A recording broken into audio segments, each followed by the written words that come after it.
विधायक के मामले ने अब तूल पकड़ लिया है। गिरफ्तारी देने जा रहे विधायक वापस लौट गए। आईजी ऑफिस जाने के दौरान समर्थकों ने उनको रोका था। कार्यकर्ताओं ने हाथ पकड़कर विधायक साहब को रोका। खबर मिलते ही सड़कों पर उतर गए हैं समर्थक। तो एमएलए का ये फ्लॉप गिरफ्तारी का एपिसोड जो कि वहीं खत्म हो गया जब समर्थकों ने उनको रोक दिया। खबर मिलते ही सड़कों पर समर्थक उतर गए। मंगारी के पास समर्थकों ने गाड़ी को घेर लिया। विधायक रामकुमार टोप्पो बोले हैं कि कार्रवाई में सहयोग करना हमारा काम है। समर्थक पैनिक होकर सड़कों पर न उतरे। हालांकि उन्होंने अपील की है, लेकिन इसके बावजूद समर्थक मानने को तैयार नहीं थे। एफआईआर मुझ पर हुई है, समर्थक क्यों गिरफ्तारी दें, जबकि समर्थक बराबर ये कह रहे थे कि वो गिरफ्तारी देंगे। कार्यकर्ताओं को समझाकर एक बार फिर से गिरफ्तारी दूंगा, ये उनका कहना है। बीजेपी सरकार में सुशासन का उन्होंने हवाला दिया कि मेरे खिलाफ आसानी से एफआईआर दर्ज हुई। कांग्रेस राज में ऐसा होना नामुमकिन था।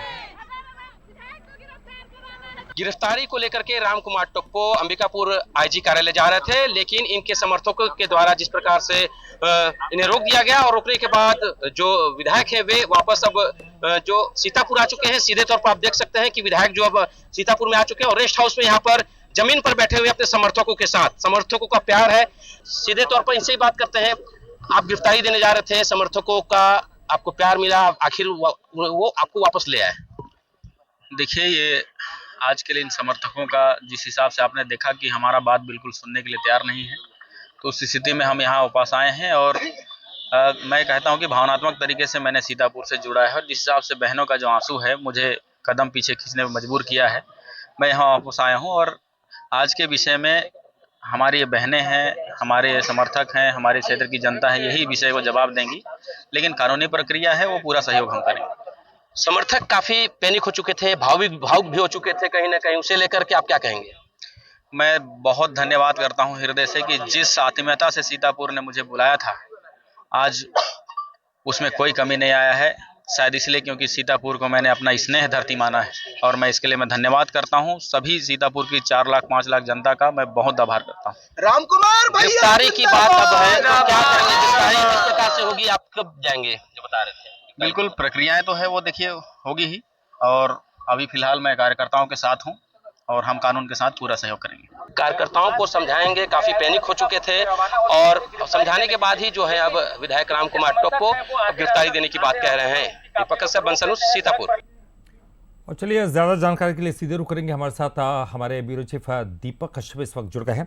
दीपक, ये क्या नौटंकी थी? पहले जब वो कह रहे हैं कि एक सुशासन है इसलिए उनके खिलाफ एफआईआर दर्ज हुई, कांग्रेस के शासन में नहीं हो सकती थी। अब जब एफआईआर दर्ज हो गई तो फिर गिरफ्तारी देने में क्या दिक्कत है? अगर समर्थक उनकी नहीं सुन रहे तो फिर क्या बात हुई? उनको समर्थकों को समझाना चाहिए था। फिर गिरफ्तारी देने निकल रहे हैं, फिर एफआईआर दर्ज हो रही है, गिरफ्तारी देने निकल रहे हैं, फिर वापस लौट रहे हैं। किस तरह का ये संदेश जा रहा है आम लोगों तक? इस पूरे मामले को लेकर के जो विधायक रामकुमार टोप्पो है, आज भी करीब 4:30 बजे अंबिकापुर आईजी ऑफिस गिरफ्तारी देने जा रहे थे। गिरफ्तारी देने पहले बार-बार समर्थकों को बोल भी रहे थे कि पैनिक ना है और किसी प्रकार करे हुए एक प्रक्रिया के साथ वो जा रहे थे और गिरफ्तारी देकर जो प्रक्रिया था उसके आगे की कार्रवाई करते। लेकिन जो इनके समर्थक है, जो कार्यकर्ता है, वे लगातार जब ये अंबिकापुर जा रहे थे उसके बाद जो कई रास्ते में कई जगह जो कार्यकर्ता है वे सड़कों पर लेट गए थे, एनएच में लेट गए थे और विधायक को अंबिकापुर नहीं जाने दिया जा रहा था। नहीं, बिल्कुल सही, आप सही कह रहे हैं कि समर्थकों का प्यार होता है, वो नहीं जाने देना चाहते हैं। रामकुमार टोप्पो अगर इस पूरे विवाद को ठीक करना चाहते थे, शायद इसीलिए उन्होंने कहा कि एफआईआर मेरे खिलाफ दर्ज हुई है। लेकिन जब एफआईआर दर्ज हुई है तो गिरफ्तारी देना चाहिए, क्योंकि ऐसा नहीं है, ये कानूनी प्रक्रिया है। जब एफआईआर दर्ज हुई है तो गिरफ्तारी देनी चाहिए। अगर गिरफ्तारी देने में कुछ अड़चन आ रही है तो ये निश्चित तौर पर कहीं ना कहीं जो संदेश जाएगा वो गलत जाएगा। दीपक जी बिल्कुल, जिस प्रकार से देखा जा रहा है कि वो गिरफ्तारी देने जा रहे थे लेकिन वापस उन्हें आना पड़ा, इसके पीछे का एक वजह बताना चाहूंगा कि वे लगातार उनके कार्यकर्ता है, जो समर्थक है, वे इन्हें नहीं जाने दिया और यही वजह है कि इन्हें वापस आना पड़ा। करीब 15 किलोमीटर वापस गए थे, कई जगह जाम लग गए थे और जो कार्यकर्ता थे सड़कों पर लेट गए थे। सीधे तौर पर जो विधायक वे कह रहे हैं कि अब जब तक 2.5 साल हो चुके हैं उनके विधानसभा में सरकार बने हुए, जब विधायक बन चुके हैं, लेकिन जब जो जनता है वे इनके बातों को लगातार मानती है। ऐसा पहली बार ही हुआ है कि जब जनता इनकी बात को नहीं मान रही है, वे बार बार बोल रहे हैं कि एक प्रक्रिया के तहत वो जा रहे हैं, लेकिन जो जनता है वे यहाँ उन्हें जाने नहीं दी और यही वजह है कि उन्हें वापस आना पड़ा है। लेकिन उन्होंने साफ तौर पर कर दिया है कि वे एक बार फिर से अपने जो कार्यकर्ता हैं, जो समर्थक हैं, उन्हें समझाने की कोशिश करेंगे, उसके बाद फिर जो है गिरफ्तारी की बात आगे करेंगे। जी बिल्कुल बिल्कुल। और दीपक, और ये हम ये देख सकते हैं, देखिए इस तरह के जो विवाद होते हैं ना, वो सरकार को मुश्किलों में डालते हैं। इन विवाद को निपटाना, और इस निपटाने के लिए अगर